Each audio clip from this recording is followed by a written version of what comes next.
इधर लक्ष्मी अपने बच्चे को लेकर अपनी बकरिया की देखभाल कर रही थी कि तभी एक चील उड़ते हुए आई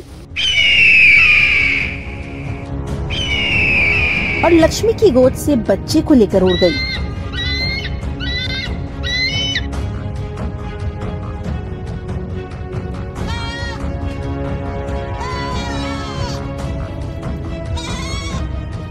वो चील उड़ते उड़ते दूर बड़े जंगल में एक पेड़ पर जा बैठी और वो बच्चा भूख के मारे बहुत ही ज्यादा रो रहा था।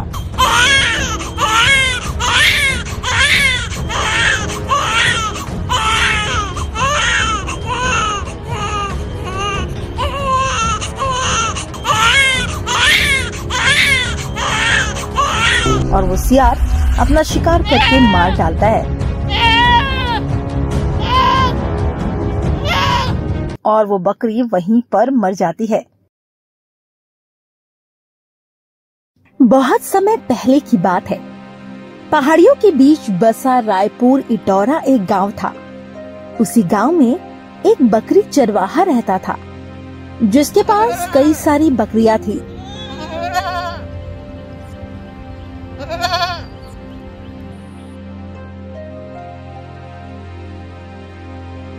उस बकरी चरवाहे का नाम रामू था। उसकी पत्नी भी रामू के साथ बकरियां चराने के लिए रोज जाती थी।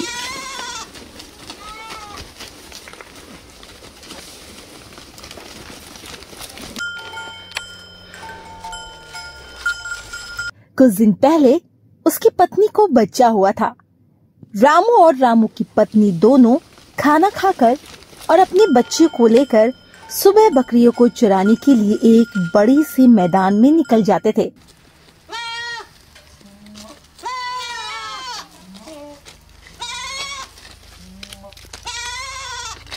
और शाम को आकर सारी बकरियों को बाड़े में डाल देते थे। ये प्रक्रिया कुछ दिन ठीक ठाक चल रहा था। एक दिन सुबह सुबह चरवाहा और उसकी पत्नी अपने बच्चे को लेकर बकरियां चराने के लिए मैदान की तरफ जा रहे थे।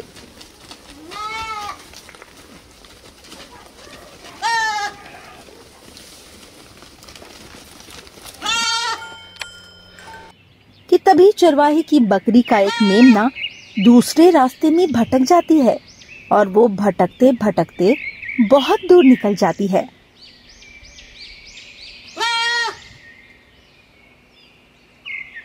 लक्ष्मी, मुझे लगता है अपनी एक मेमना कहीं दूसरे रास्ते भटक गई है। मैं उसे ढूंढने जा रहा हूँ और अपने बच्चे और इन बकरियों को ध्यान देना। मैं अभी ढूंढ कर लाता हूँ। ठीक है जी, मैं ध्यान रखूंगी। बकरी चरवाहा अपने मेमने को ढूंढने के लिए दूर रास्ते में निकल जाता है।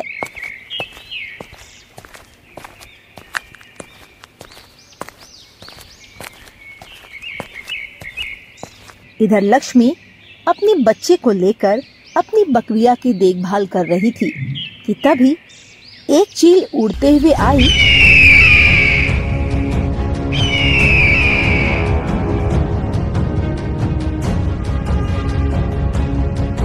और लक्ष्मी की गोद से बच्चे को लेकर उड़ गई।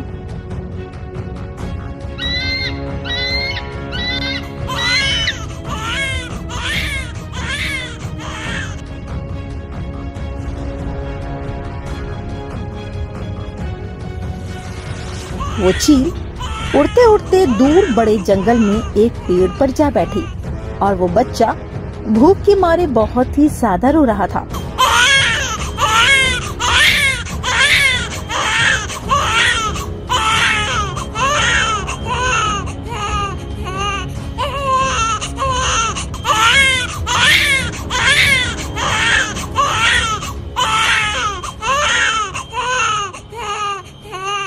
उसी जंगल में एक खूंखार सियार भी रहता था। वो सियार रोते हुए बच्चे की आवाज सुनकर कहता है, अरे ये तो किसी इंसानी बच्चे की रोने की आवाज है। अगर वो इंसानी बच्चा मुझे मिल जाए तो बरसों के बाद उस इंसानी बच्चे को खाकर मेरी इच्छा पूरी हो जाएगी। हाँ, इससे पहले कोई और उस इंसानी बच्चे को खा जाए मैं उससे पहले बच्चे को ढूंढ ही लेता हूँ। वो खूंखार सियार उस बच्चे की खोज में पूरे जंगल में इधर उधर ढूंढने लगता है।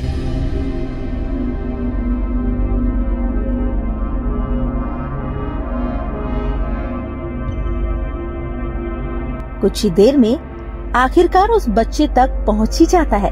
अरे वाह, दो शिकार भगवान जब भी देते हैं छप्पर फाड़ के देते हैं। हाँ, अब तो मैं इस बच्चे को खा ही जाऊंगा। हाँ, और साथ ही साथ मैं इस चील को भी मार कर खा जाऊंगा। हाँ, आज तो इस पापी पेट का भोजन मिल ही जाएगा। हाँ, लेकिन अभी मुझे धैर्य रखना होगा। हाँ, रात होने का इंतजार करना होगा। जैसे ही रात में ये बच्चा रोना शुरू करेगा, वैसे ही इंसानी बच्चा जमीन पर गिर जाएगा और मैं अपना भोजन बना लूंगा। सियार की सारी बात वो चील पेड़ पर बैठे बैठे सुन रही थी कि क्या ये बात सच हो जाएगा। तभी चील अपने आप से वादा करती है, नहीं नहीं, मैं ऐसा हरगिज नहीं होने दूंगी। मैं अपने आप से वादा करती हूँ, आज पूरी रात जागती ही रहूंगी। मैं पूरी तरह से इस बच्चे की निगरानी करूंगी। कुछ देर बाद रात हो जाती है।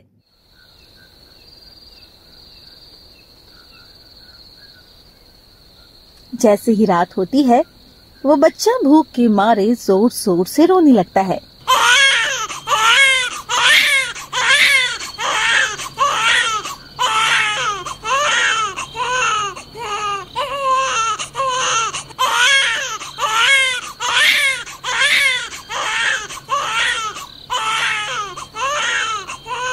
नीचे जमीन पर खूंखार सियार उस बच्चे को गिरने का इंतजार करता है।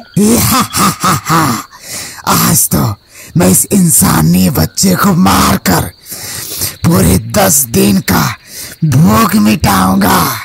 आज तो खूब मजे से खाऊंगा।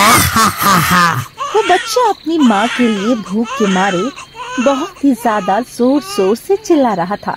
तभी वो चील बहुत ही ज्यादा बच्चे को रोते देख उसके मन में दया के भाव छलकने लगे।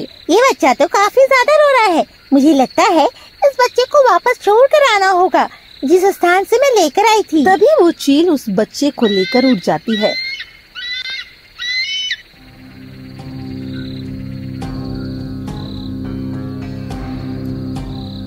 वो चील उड़ते उड़ते उसी स्थान पर जाती है जहाँ से लक्ष्मी की गोद से बच्चे को लेकर उड़ी थी। इधर रामू और उसकी पत्नी रोते बिलखते सुनसान अंधेरी रात में अपने बच्चे की खोज में इधर उधर भटक रहे थे।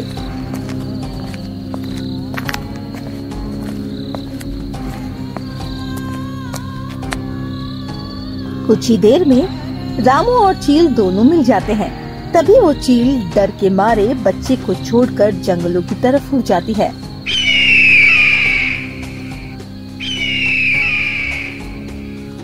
और रामू की पत्नी झट से अपने बच्चे को गोद में ले लेती है। दोनों पति पत्नी काफी ज्यादा खुश हो जाते हैं। दोनों पति पत्नी अपने घर की ओर बच्चे को लेकर वापस चले आते हैं।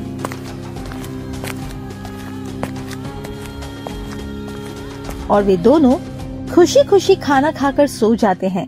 अगली सुबह, अरे रामू भाई, तैयारी हो गई? भाई किस चीज की तैयारी? अरे अपने बीबी बच्चे को मेला दिखाने नहीं ले जाओगे क्या? नहीं रामराज भाई, इस समय पैसों की बहुत ज्यादा दिक्कत है, इसलिए मैं अपनी बीवी और बच्चे को मेला दिखाने नहीं ले जा सकता। उसी बाड़े में से एक बकरी रामू और रामराज दोनों की बातें ध्यान से सुन रही थी, क्योंकि वो बकरी काफी समझदार और काफी ज्यादा चालाक थी। वो बकरी अपने मालिक की हर दुख दर्द समझती थी। अपने मालिक के दुख सुन के उसके मन में एक विचार आया। मेरा मालिक इस समय बहुत दुखी रहता है, अब मुझे ही कुछ करना पड़ेगा। मुझे जंगल की तरफ जाना होगा, लेकिन क्या करूं? इस बाड़े से मैं निकल भी नहीं सकती। नहीं नहीं, मैं हिम्मत नहीं हारूंगी। मैं किसी न किसी तरीके से इस बाड़े से जरूर निकलूंगी। हे भगवान, मुझे हिम्मत दे, इस बाड़े से बाहर निकलने के लिए, ताकि मैं अपने मालिक की मदद कर सकूं। किसी न किसी तरीके से वो बकरी बाड़े से बाहर आ जाती है और वो जंगलों की तरफ चल पड़ती है।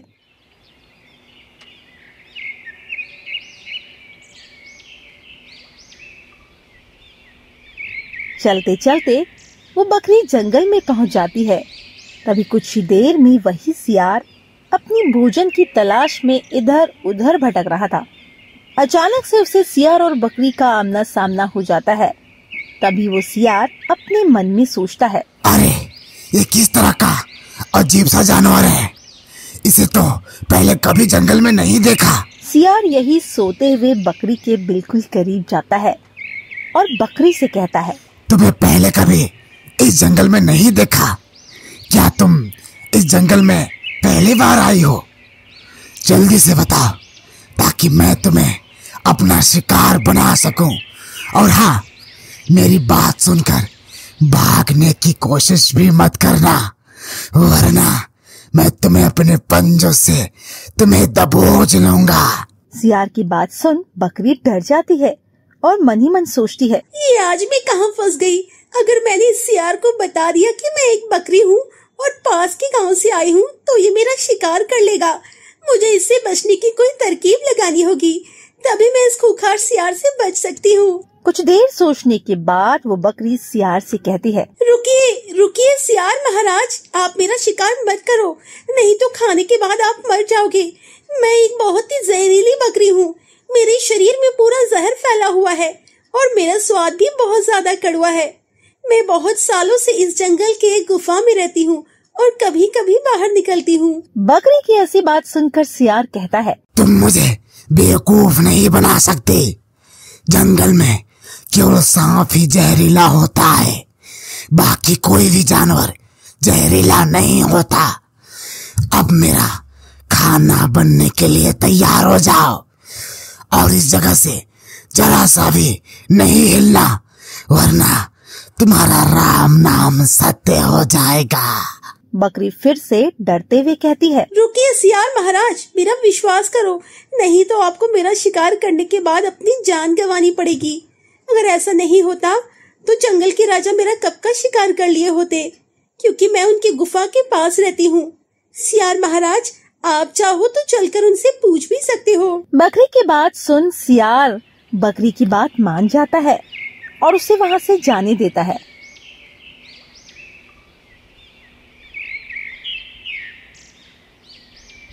बकरी अपनी चालाकी से अपनी जान बचा लेती है और जंगल में आगे की ओर जाती है। वो चालाक बकरी के साथ साथ काफी दयालु भी थी। वो बकरी जंगल की काफी दूर जाने के बाद देखती है एक मुर्गी झाड़ी में फंस गई है और वो मुर्गी काफी प्रयास करने के बावजूद भी निकल नहीं पा रही है और वो बकरी उस मुर्गी की इस हालत पर दया आ जाती है। तभी वो बकरी उसके पास जाकर उस मुर्गी से कहती है, अरे मुर्गी बहन, तुम इस झाड़ी में कैसे फंस गई हो? अरे बकरी बहन, क्या करूं? बहुत दिनों बाद बच्चे बनने के लिए अंडे दी हूँ। उन अंडों के लिए घोंसला बना रही थी। मैं अपने अंडों को छिपाने के लिए खरपतवार लेने के लिए आई थी। पता नहीं कैसे इस झाड़ी में फंस गई हूँ और मैं निकल भी नहीं पा रही हूँ। अरे मुर्गी बहन, इतनी दुखी मत हो, मैं अभी अपने सींग से इस झाड़ी को हटा देती हूँ। वो बकरी अपने सींगों से उस झाड़ी को मुर्गी के ऊपर से हटा देती है। अपने ऊपर से झाड़ी को हटा देख मुर्गी को राहत मिलती है और वो मुर्गी बकरी से कहती है, तुम्हारा बहुत बहुत धन्यवाद बहन, जो मुझे इस झाड़ी से निकाल लिया। पर मैंने कभी तुम्हें इस जंगल में नहीं देखा और तुम काफी परेशान लग रही हो। मुझे बताओ क्या बात है और क्या मैं तुम्हारी कोई मदद कर सकती हूँ? हाँ मुर्गी बहन, मैं इस जंगल में अपने मालिक की वजह से यहाँ आई हूँ। मेरा मालिक इस समय काफी ज्यादा गरीबी झेल रहा है। गांव के सभी लोग खुशी खुशी अपने बीवी बच्चों को मेला देखने ले जा रहे हैं, लेकिन मेरा मालिक गरीब होने के कारण वो अपने बीवी बच्चों को मेला दिखाने नहीं ले जा पा रहा है, जिसकी वजह से वे काफी दुखी हैं। और मैं इस जंगल में अपने मालिक की परेशानी दूर करने का उपाय ढूंढने आई हूँ। मैंने सुना है ये जंगल तरह तरह के पशु पक्षियों से भरा है। हाँ बहन, तुमने एकदम सही सुना। यहाँ हर तरह के पशु और पक्षी हैं। मैं उनमें से एक हूँ, तुम घबराओ नहीं, मैं तुम्हारी मदद करती हूँ। मैं एक सोने के अंडे देने वाली मुर्गी हूँ। तुम मेरे अंडे में से एक अंडा लेकर अपने मालिक को दे दो, जिसे बेचकर वो अपने घर के हालात सुधार लेगा और तुम्हारा मालिक ढेर सारा पैसे वाला हो जाएगा। मुर्गी की ये बात सुन बकरी मन ही मन बहुत खुश हो जाती है और पास ही रखे अंडों में से एक अंडा ले लेती है और अपने मालिक के घर की तरफ निकल पड़ती है। चलते चलते गांव में अपने मालिक के पास आ जाती है और वहीं उसका मालिक रामू घर के सामने दरवाजे पर चारपाई डालकर उदास मन से लेटा हुआ था और वो बकरी जाकर के चारपाई के पास में वो सोने का अंडा रख देती है और अपने मालिक को अपने सींग से उठाने की कोशिश करने लगती है। तभी रामू उठकर अपने आप से कहता है, अरे ये बकरी बाड़े से कैसे निकलकर यहाँ आ गई? मुझे लगता है ये बकरी कुछ मुझसे कहना चाहती है। कुछ तो गड़बड़ है। वो बकरी अपनी भाषा में चिल्ला रही थी, मानो कि जैसे वो कुछ बताना चाहती है।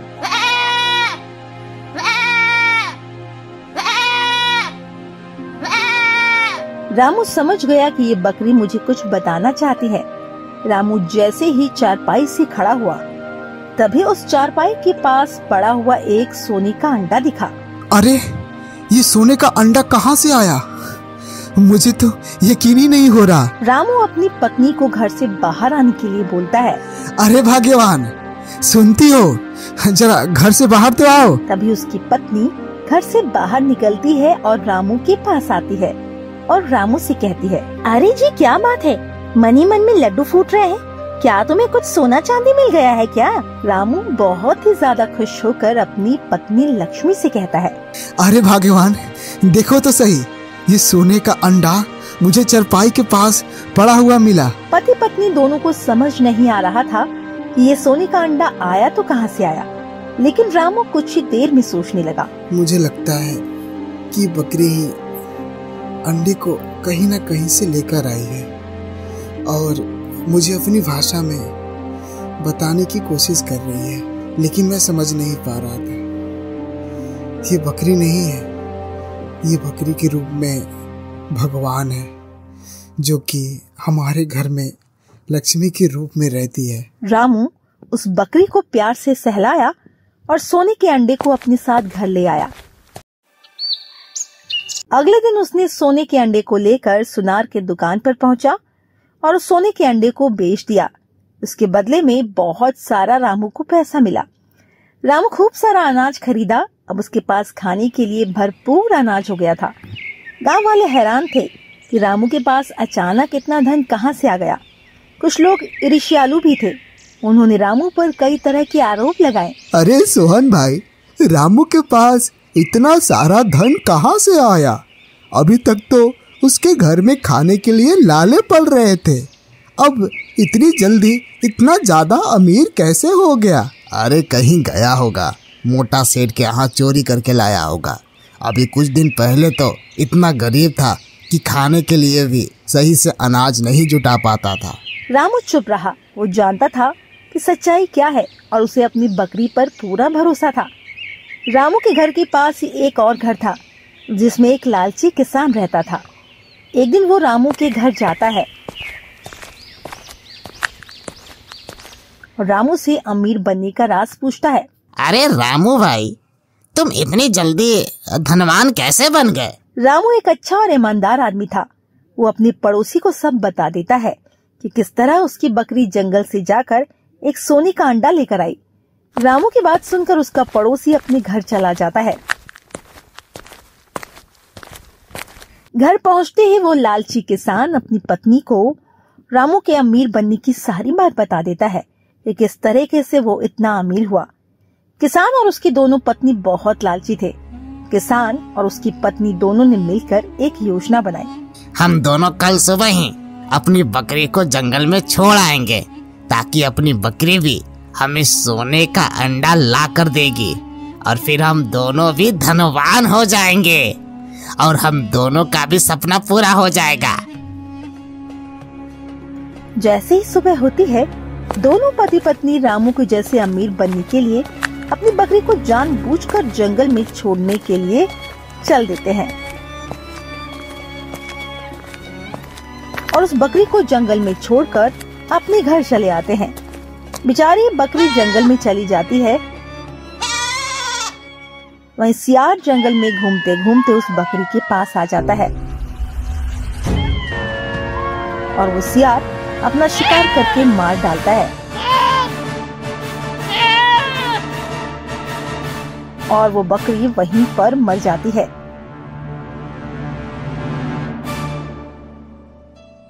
इस लालची किसान अपनी बकरी को भी खो देता है क्योंकि उसके पास एक ही बकरी थी। लालची किसान अपनी एक बकरी से हाथ धो बैठता है। तो दोस्तों, कभी भी अपने जीवन में हार नहीं माननी चाहिए। मुश्किल समय में उम्मीद और दृढ़ता से कामयाबी हासिल की जा सकती है और कभी कभी हमारे सबसे छोटे छोटे पालतू जानवर भी हमारे सबसे बड़े सहयोगी बन सकते हैं। रात का सन्नाटा चारों ओर फैल चुका था। पवन अपने घर से बाहर निकल ही रहा था कि तभी उसकी पत्नी रूमा ने उसे रोककर कहा, अरे ए जी, बहुत ज्यादा रात हो गई है और इतनी रात को आप कहाँ जा रहे हैं? तुम भी हद करती हो रूमा। तुम्हें पता है ना इस समय गर्मी कितनी अधिक पड़ रही है। जंगली जानवर जंगलों से निकलकर खेतों में घुसकर फसलें नष्ट कर रहे हैं। अरे मुझे देखभाल करने के लिए खेत पर तो जाना ही होगा ना। ओह हाँ, आप सही कह रहे हैं। कल ही तो हमारे पड़ोसी अमरनाथ चाचा की पूरी फसल जंगली जानवरों ने बर्बाद कर दी। रूमा की बात होने के बाद पवन सीधा अपने खेत की तरफ चल दिया। पवन अपने खेत के पास जाकर बैठा ही था, तभी एक सन्नाटा भरी आवाज सुनकर वो चौंक कर उठ खड़ा हो गया और तभी पवन डर कर कहता है, आसपास तो कोई भी जानवर दिखाई नहीं दे रहा, फिर ये आवाज कैसी है? तभी एक काला साया पवन को दिखाई दिया। तभी पवन काले साया को देखकर डरते हुए बोला, कौन है तू? सामने आ, नहीं तो मार डालूंगा। हाँ, डरता नहीं हूँ तुझसे। काले साए, सामने आ। पवन ने इतना कहा ही था, वो काला साया पवन के बिल्कुल करीब से गया। पवन ने देखा कि वो भयानक सा दिखने वाला जंगली सुअर है, जो कि देखने में आदमखोर जंगली सुअर लग रहा था। पवन खुद से कांपते हुए कहा, हे भगवान, ये तो बहुत ही भयानक सा दिखने वाला जंगली सुअर है। इस तरह का तो पहले कभी भयानक सा दिखने वाला जंगली सुअर कभी नहीं देखा था। पवन भागने ही वाला था कि उसके भागने से पहले ही उस आदमखोर जंगली सुअर ने पवन पर हमला कर दिया।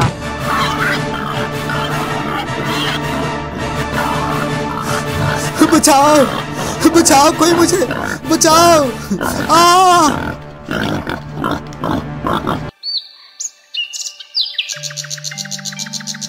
अगले दिन राजा भुवनेश्वर अपने मंत्री के साथ अपने राज्य सभा में बैठा हुआ था। तभी राजा भुवनेश्वर अपने मंत्री से बोला, मंत्री जी, हमें लगता है कि सिर्फ महल में बैठकर ही राज्य की स्थिति का आकलन नहीं करना चाहिए। हमें खुद प्रजा के बीच में जाकर उनका हाल चाल लेना चाहिए। इससे न केवल हमें उनकी समस्याओं का पता चलेगा, बल्कि उन्हें ये भी महसूस होगा कि हम हमेशा उनकी भलाई के लिए तत्पर हैं। महाराज, आपने बिल्कुल सही कहा। प्रजा की वास्तविक स्थिति और उनके विचारों को समझने का सबसे अच्छा तरीका यही है कि हम सीधे उनके बीच जाएं। इससे हमें उनकी उम्मीदों और आवश्यकताओं का सीधा जवाब मिलेगा। राज्य में ये सब बात चल ही रही थी कि राजा भुवनेश्वर का एक गुप्तचर वहाँ आकर खड़ा हो गया। राजा भुवनेश्वर उसकी तरफ देखकर बोले, बताओ, क्या सूचना लाए हो गुप्तचर? महाराज, सूचना तो लाया हूँ, पर सूचना बिल्कुल आपके लिए अच्छी नहीं है।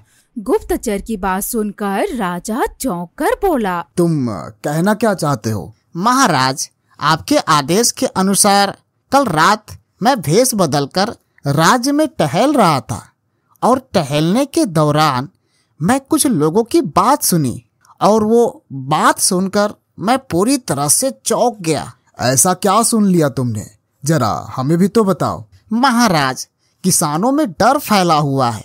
वो लोग बोल रहे थे कि रात के समय कुछ किसान अपने खेत की रखवाली करने के लिए गए, लेकिन वो लोग कभी वापस नहीं आए। महाराज, डर की वजह से अब तो दूसरे किसानों की पत्नियां अपने पति को खेत से जाने के लिए मना कर दिया है। महाराज, अगर ऐसा ही चलता रहा तो हमारे राज्य में खेती बाड़ी रुक जाएगी। महाराज, अगर किसानों ने खेती बाड़ी करना बंद कर दिया तो इसका राज्य पर कितना बुरा असर पड़ेगा, ये तो आप जानते ही हैं। इतना कहकर वो गुप्तचर राजमहल से बाहर चला जाता है। गुप्तचर के बाहर जाते ही राजा के चेहरे पर गंभीरता के भाव छलकने लगे। राजा मंत्री की तरफ देखकर बोला, मंत्री जी, सूचना काफी गंभीर है। मुझे लगता है इस बात की तह तक जाना चाहिए। अगर ऐसा ही चला तो एक बार फिर हमारे राज्य में भूखमरी फैल जाएगी। आप सही कह रहे हैं महाराज। अगर ये बात सच है तो हमें इस पर जल्द से जल्द ध्यान देना चाहिए। हाँ बिल्कुल मंत्री जी, और एक खास बात, आपको खुद जाना होगा खेतों में नजर रखने के लिए, और जो भी गलत होता हुआ आपको दिखाई दे तुरंत हमें सूचित करें। ठीक है महाराज, जैसी आपकी आज्ञा। मैं आज रात समय भेष बदलकर नजर रखूंगा। मंत्री जी रात के समय अपने घोड़े पर बैठकर खेतों की तरफ निकल पड़ा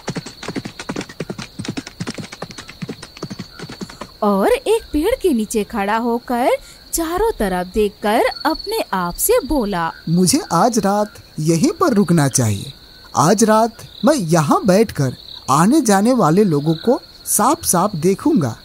ठीक है, फिर मैं यही बैठ जाता हूँ। मंत्री जी ने इतना कहा ही था कि तभी उन्हें अपने से थोड़ी दूर आते हुए एक काले साए पर उनकी नजर पड़ी।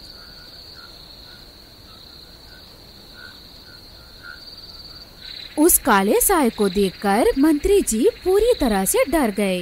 मंत्री जी ने देखा कि एक काला साया जो कि एक डरावनी सुअर में बदल गया, जिसका चेहरा बहुत ही भयानक और खूंखार था।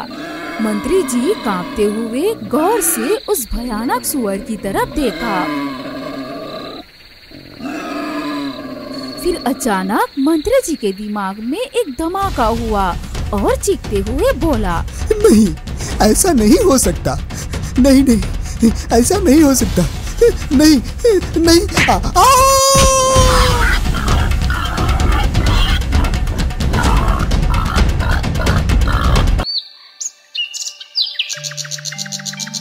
अगले दिन सुबह राजा भुवनेश्वर अपने महल में बेचैनी से टहल रहा था।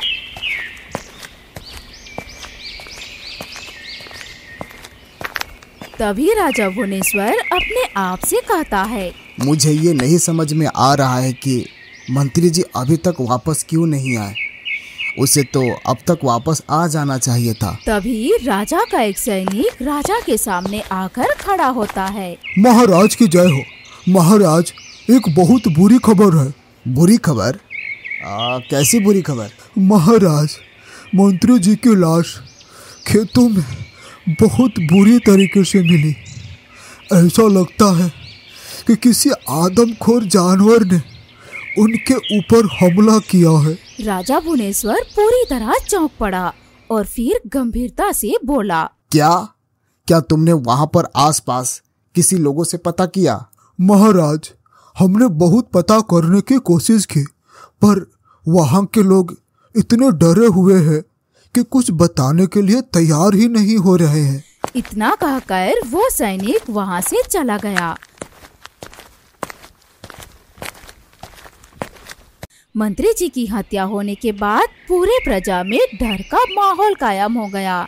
ये सब देखने के बाद राजा भुवनेश्वर अपने आप से कहा, अब मुझे लगता है कि मुझे ही किसानों से जाकर पूछना पड़ेगा।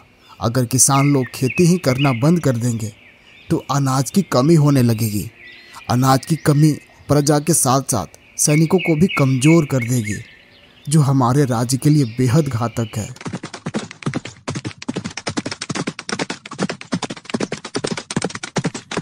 राजा भुवनेश्वर घोड़े पर बैठकर अकेले ही अपने राज्य के उसी स्थान पर पहुंच गया जहां पर किसान रहते हैं।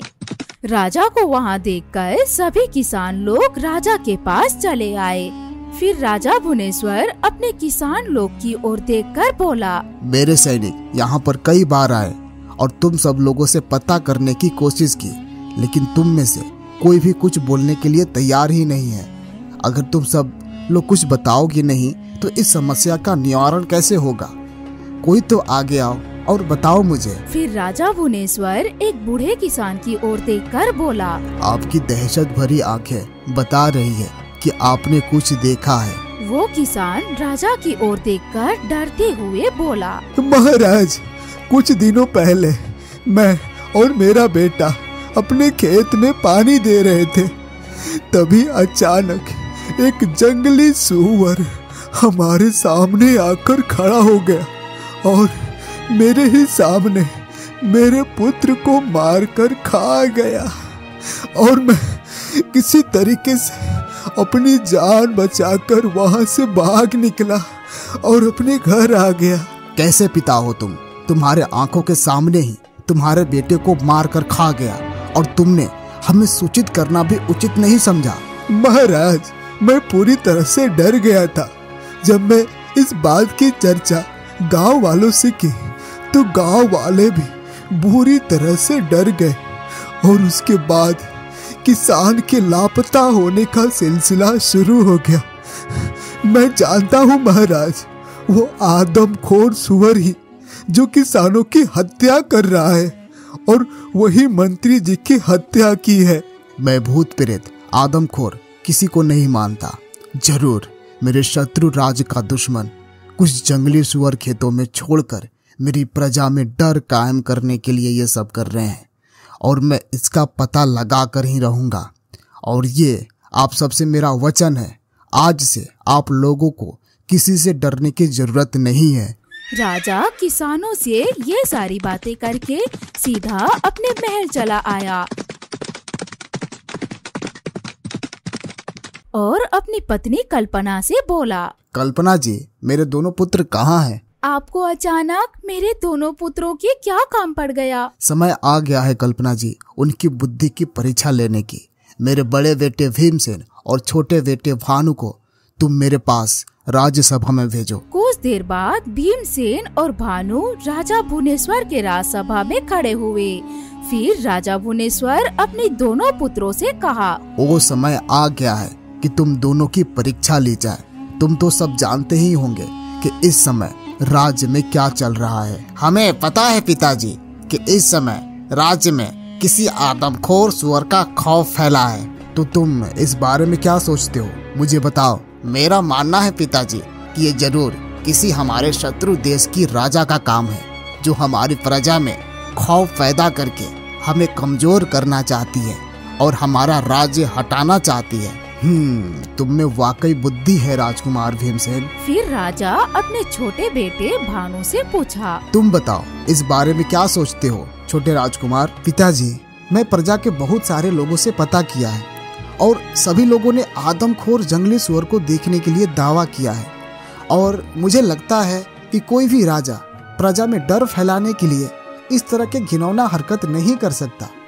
हो सकता है कि प्रजा की बातों में कोई सच्चाई हो। मुझे लगता है कि किसी साधु से मिलना चाहिए। भानु राजकुमार की बात सुनकर उसका बड़ा भाई हंसते हुए अपने पिता की ओर देखते हुए बोला, पिताजी, मुझे लगता है कि भानु अभी भी छोटा ही है। हाँ, तुमने सही कहा भीमसेन राजकुमार। मैं चाहता हूँ कि तुम उस आदमखोर सुअर को पकड़कर हमारे राज्य में घसीट कर ले आओ। अगर तुम ऐसा करने में सक्षम हो जाते हो तो मैं तुम्हें राज्य का अगला महाराज घोषित कर दूंगा। और हाँ, मंत्री जी की तरह अकेले जाने की कोशिश मत करना, अपने साथ कुछ सैनिकों को भी साथ लेकर जाना। राजा भुवनेश्वर की बात सुनकर उसका बड़ा बेटा भीमसेन 2 सैनिकों के साथ उसी समय महल से चला गया। अगले दिन राजा अपने राज्यसभा में बैठा हुआ ही था। तभी एक सैनिक राजा के पास दौड़ता हुआ आया और उनके पास जाकर बोला, महाराज, महाराज, गजब हो गया, गजब हो गया महाराज।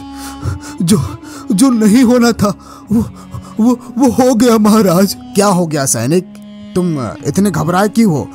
महाराज, राजकुमार भीमसेन और 2 सैनिकों की बहुत बुरी अवस्था में लाशें खेतों में मिली है महाराज। गजब हो गया महाराज। सैनिक की यह बात सुनकर राजा भुवनेश्वर अंदर तक हिल गया। क्या राजकुमार भीमसेन की भी हत्या हो गई? इसका मतलब मेरा छोटा बेटा भानु सही कह रहा था। राजकुमार भीमसेन दोनों सैनिकों को साथ लेकर गया था। उन्हें तो आधी सेना को हराने की बस की बात नहीं थी। ये क्या हो गया, ये क्या हो गया? तभी राजसभा में बैठा हुआ एक व्यक्ति बोला, महाराज, हमारे राज्य के एक जंगल में एक बुढ़े साधु रहते हैं जो हमेशा तपस्या में लीन रहते हैं। मुझे लगता है महाराज आपको इसी समय उनसे मदद मांगने के लिए जाना चाहिए। राजकुमार भीमसेन की हत्या आपके परिवार के लिए सुख संकट नहीं है। उस बूढ़े व्यक्ति की बात सुनकर राजा भुवनेश्वर अपने घोड़े पर बैठकर जंगल की ओर निकल पड़ा। कुछ ही देर में राजा भुवनेश्वर एक घने पेड़ के नीचे खड़ा हो गया। उस पेड़ के नीचे एक साधु आंखें बंद करके बैठा हुआ था। अचानक उस साधु ने अपनी आंखें खोली और राजा भुवनेश्वर को देखकर बोला, क्या बात है राजन, आज तुम्हें महल से हटकर जंगल की याद कैसे आ गई?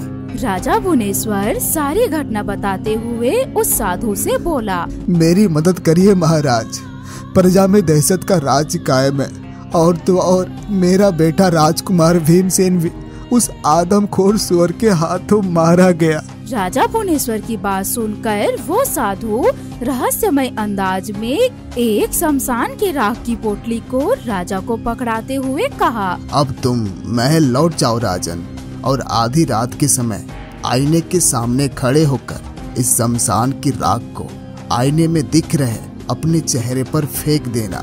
सच्चाई तुम्हें स्वयं ही दिख जाएगी। फिर राजा भुवनेश्वर उस शमशान की राख को लेकर महल लौट आया और आधी रात होने का इंतजार करने लगा। जैसे ही आधी रात का समय हुआ, राजा भुवनेश्वर आईने के सामने खड़ा हो गया और फिर उसने शमशान की राख उसी आईने में दिख रहे अपने चेहरे पर फेंक दी। और फिर अगले ही पल आईने में दिख रहा राजा भुवनेश्वर का चेहरा बेहद ही भयानक हो गया और कुछ देर में एक जंगली सुअर के रूप में बदल गया। ये देखकर राजा भुवनेश्वर आईने में दिख रहा अपने भयानक चेहरे को देखकर बोला, ये मेरे साथ क्या हो गया? मेरा चेहरा जंगली सुअर में कैसे बदल गया? ये क्या हो रहा है मेरे साथ? तभी आईने के अंदर दिख रहा राजा भुवनेश्वर का भयानक रूप हंसते हुए बोला, इतने हैरान मत हो राजा भुवनेश्वर। अब तक राज्य में जितने भी हत्याएं हुई है वो तो तुमने ही की है। तुमने ही निर्दोष और मासूम किसानों को मार कर खाया है, और तो और तुमने तो अपने पुत्र को भी नहीं छोड़ा। राजा भुवनेश्वर, तुम तो दुनिया के सबसे गिरे हुए इंसान हो। ये सुनकर राजा भुवनेश्वर पूरी तरह से घबरा गया। फिर राजा आधी रात को अपने घोड़े पर बैठकर साधु के पास आकर कहा,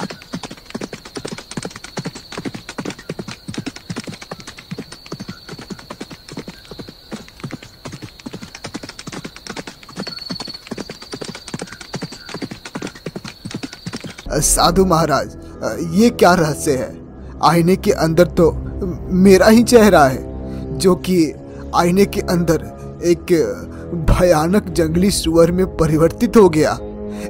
ये सब क्या हो रहा है? इसमें चौंकने की आवश्यकता नहीं है राजन। आईने के अंदर आपके ही भयानक रूप ने आपको जो बताया वो सत्य है। जानते हैं राजन, जब आप अपने भयानक रूप में बदलते हुए मंत्री जी के सामने आए तो वो आपको देखकर पहचान गया था, लेकिन वो बेचारा नहीं जानता था कि वो आपको बताने के लिए अगले दिन तक जिंदा नहीं बचेगा।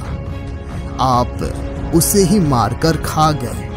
आप ही वो हो आदमखोर जंगली सुअर जिसमें अपनी प्रजा में डर का माहौल कायम किया हुआ है। ये झूठ है साधु महाराज। अगर ऐसा होता तो मैं आपके पास मदद मांगने के लिए क्यों आता? वो साधु बहुत ही रहस्यमय अंदाज में राजा भुवनेश्वर की ओर देखकर कहा, ये सत्य है राजन। जब रात के समय एक आदमखोर सुअर में परिवर्तित हो जाते हैं तो आपको कुछ भी याद नहीं रहता। साधु महाराज, मुझे तो कुछ भी समझ में नहीं आ रहा। अब तो आप ही मुझे बताएं कि इन सब बातों का आखिरकार क्या रहस्य है। याद करो राजन, आज से 30 साल पहले आप एक साधारण सैनिक थे। उस समय आप राजा वीर प्रताप सिंह के सैनिक हुआ करते थे। आप धोखे से राजा वीर प्रताप सिंह की हत्या कर दी और उसके राज्य पर कब्जा कर लिया।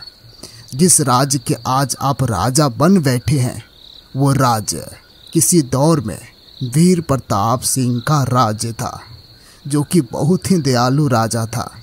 और तो और तुमने राजा वीर प्रताप सिंह की पत्नी और उसके इकलौते बेटे को भी खत्म करने का प्रयास किया, लेकिन राजा की पत्नी आपके इरादे को भाप गई। इसलिए वो समय रहते ही अपने पुत्र के साथ जंगल में भाग गई थी। वो कमज़ोर थी, उसका राज्य छीन चुका था। वो आपसे बदला लेना चाहती थी। आपसे बदला लेने के लिए उसने राक्षसों की पूजा करना शुरू कर दी और राक्षसों को खुश करने के लिए उसने बदले में अपने और अपने बेटे की बलि चढ़ा दी। और अब रात के समय वही राक्षस आपके शरीर में समा जाता है और किसानों की हत्या करता है। साधु की बात सुनकर राजा भुवनेश्वर गहरी सोच में डूब गया। उसके चेहरे पर पश्चाताप झलक रहा था। फिर राजा भुवनेश्वर साधु की ओर देखकर उदास लज्जे में बोला, मुझे नहीं पता था बाबा कि मेरे कर्मों की सजा मेरी संतान को भुगतना पड़ेगा। अभी तो शुरुआत हुई है राजन। अगर उस राक्षस को रोका नहीं गया तो कुछ ही समय में वो आपके शरीर में समाकर आपके पूरे परिवार को खत्म कर देगा और धीरे धीरे इस राज्य की पूरी प्रजा को खा जाएगा। ये सुनकर राजा भुवनेश्वर कांपते हुए बोला, तो फिर मुझे इसका हल बताएं महाराज। इसका केवल एक ही उपाय है राजन। यहाँ से कुछ दूर एक तालाब स्थित है। आपको उसमें कूदकर अपनी जान देनी पड़ेगी। आपके मरते ही वे राक्षस आपके शरीर से बाहर आ जाएगा, मगर वो उस तालाब से कभी भी बाहर नहीं आ पाएगा। पूरा राज्य यही समझेगा कि आपको भी वो आदमखोर सुअर मारकर खा गया और फिर आपके छोटे बेटे भानु को आपके सिंहासन पर बैठा दिया जाएगा और यही आपके कर्मों का फल है। साधु की बात सुनकर राजा भुवनेश्वर उदास होता हुआ सीधा उस तालाब की तरफ चला गया।